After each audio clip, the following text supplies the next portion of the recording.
Hello friends, I am Dr. Payal Agrawal. I completed my bachelor in physiotherapy field. Okay so आज का मेरा topic है shoulder pain.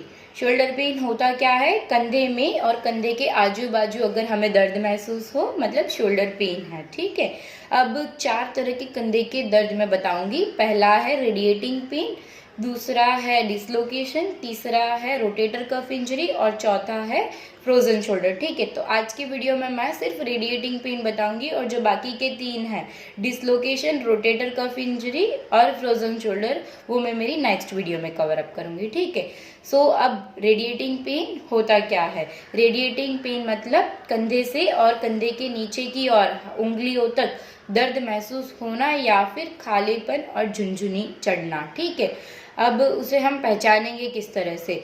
जब भी हम अगर काम कर रहे हैं जैसे कि सब्जी काट रहे तो लंबे समय तक सब्जी काटने की वजह से और हमारी स्पीड जो होती है सब्जी काटने की लगातार, तो उसकी वजह से हमारा हाथ जल्दी थक जाता है और खाली या झुनझुनी चढ़नी चालू हो जाती है। ठीक है, अब दूसरा एग्जाम्पल बताऊंगी। जब हम रात को सोते हैं तो रात को हमारे सोने की आदत किस तरह से होती है? पीछे हाथ रखकर सोने की।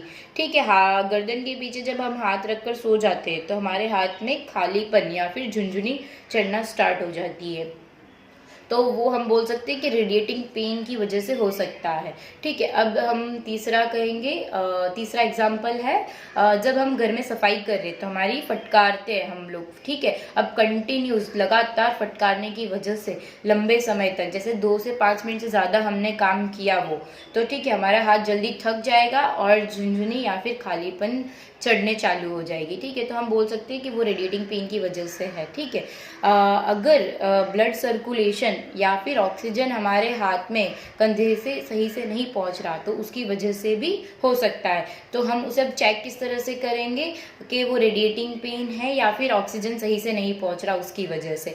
तो हम क्या करेंगे, हम सीधे खड़े हो जाएंगे, हमारे बाजू से दोनों हाथ उठा लेंगे। ठीक है, अब कोहनी से हमें हाथ को सीधा ऊपर की ओर रखना है और मुट्ठी बंद रखनी है। ठीक है, अब हम लगातार 3 मिनट तक क्या करेंगे, मुट्ठी खोलेंगे बंद करेंगे, मुट्ठी खोलेंगे और बंद करेंगे। इस तरह से हमें 3 मिनट तक लगातार करना है। अगर 3 मिनट से पहले या फिर 1 मिनट में हमारे हाथ में खाली या फिर झुनझुनी चढ़ना चालू हो जाए तो हमें हाथ को नीचे ले लेना है। तो ठीक है, उसका मतलब है कि रेडिएटिंग पेन की वजह से ही वो चीज़ हो रही है।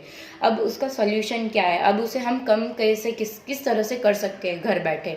तो उसके लिए मैं 4 एक्सरसाइज बता रही हूँ। तो पहली एक्सरसाइज है मेरी, हमें क्या करना है, सीधे खड़े हो जाना है, हैंड्स को फोल्ड कर लेना है। ठीक है, अब मैं क्या करूँगी, मेरे दोनों कंधे रिलैक्स है एकदम, दोनों एक ही लेवल में रिलैक्स हमें खड़े हो जाना है। अब मैं क्या करूँगी, दोनों कंधों को ऊपर लेके जाऊंगी और कानों को टच करने की कोशिश करूँगी और फिर धीरे से नीचे वापस लेके आ जाऊंगी। ठीक है, अब मैं फिर से एक बार बता रही हूँ, हमें क्या करना है, धीरे धीरे ऊपर कंधों को लेके जाना है, कानों को टच करने की कोशिश करनी है और फिर धीरे से नीचे। अब इसमें हम एक गलती क्या करते हैं, जब भी हम ऊपर लेके जाते हैं हमारे कंधों को तो धीरे से लेके जाते हैं, पर जब भी नीचे लेके आएंगे तो झटके से छोड़ देते, तो वो चीज़ हमें ध्यान रखनी है, वो चीज़ नहीं करनी है। ठीक है, अब मेरी दूसरी एक्सरसाइज है, हमें क्या करना है, ये अगर मेरे शोल्डर में पेन है तो मैं क्या करूँगी, मेरा हाथ यहाँ से सीधा ऊपर करूँगी और मेरी मुट्ठी बंद है और कोहनी से मेरा हाथ सीधा है। ठीक है, तो अब क्या करना है, हमें मुट्ठी खोलनी है, बंद करनी है,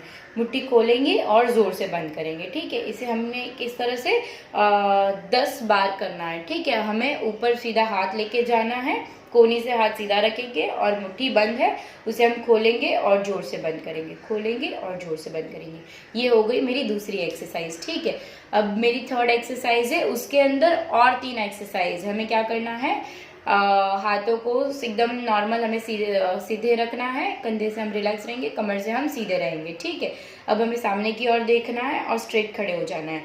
हमें क्या करना है, पूरा हम पहले नीचे झुक कर देखेंगे, सामने की ओर रुकेंगे और फिर ऊपर छत को देखेंगे। ठीक है, और फिर सामने की ओर रुकेंगे।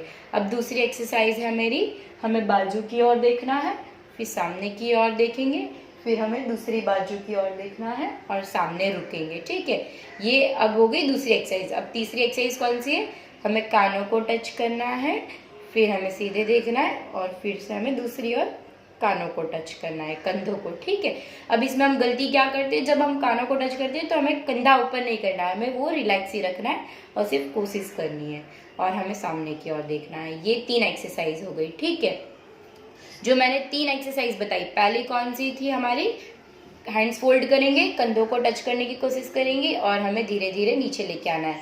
इसे हमें 10 बार करनी है। दूसरी एक्सरसाइज कौन सी हमारी, हाथ को सीधा करेंगे, कोहनी से सीधा है, मुट्ठी बंद है, हाथ खोलेंगे और जोर से मुट्ठी बंद करेंगे, ठीक है। इसे भी हमें 10 बार करनी है। और तीसरी एक्सरसाइज थी, उसके अंदर और 3 एक्सरसाइज जो मैंने बताई, नीचे झुककर देखेंगे, सामने की ओर रुकेंगे, ऊपर देखेंगे, सामने की ओर रुकेंगे, फिर हम बाजू की ओर देखेंगे, सामने रुकेंगे, फिर दूसरी ओर देखेंगे और सामने और रुकेंगे, ठीक है। अब कानों को टच करेंगे, सीधे खड़े होंगे, फिर वापस कानों को टच करेंगे और सीधे हो जाएंगे, ठीक है। ये सारी एक्सरसाइज भी हमें 10-10 बार करनी है। अब मेरी लास्ट चौथी एक्सरसाइज कौन सी है, हमें बॉटल को हाथ में ले लेना। ये मेरी बॉटल पानी से भरी हुई है, ठीक है। उसे हमें क्या करना है, ये वाले कंधे में अगर मुझे दर्द है तो मैं इसे नीचे पकड़ लूँगी बॉटल को, और उसके अपोजिट जो हमारा दूसरी तरफ का कंधा है उसे हमें वो कान को टच करने की कोशिश करनी है, ठीक है।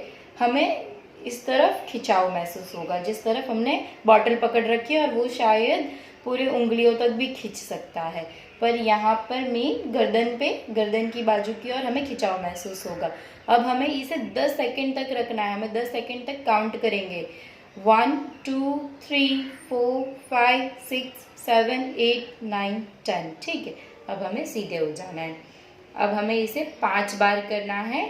फिर से एक बार बता रही हूँ, हमें क्या करना है, कानों को टच करने की कोशिश करनी है, हमें खिंचाव महसूस होगा, 10 सेकंड तक रखेंगे, 1 2 3 4 5 6 7 8 9 10। अब हम सीधे हो जाएंगे, ठीक है। ये चारों एक्सरसाइज हमें कम से कम दिन में 2 बार करनी है। ये हमारी सारी एक्सरसाइज दिन में 2 बार तो होनी ही चाहिए हमें, अगर दर्द कम करना है, ठीक है। सो अगर मेरी वीडियो आपको अच्छी लगी हो तो लाइक बटन और सब्सक्राइब करना ना भूलें। Thank you.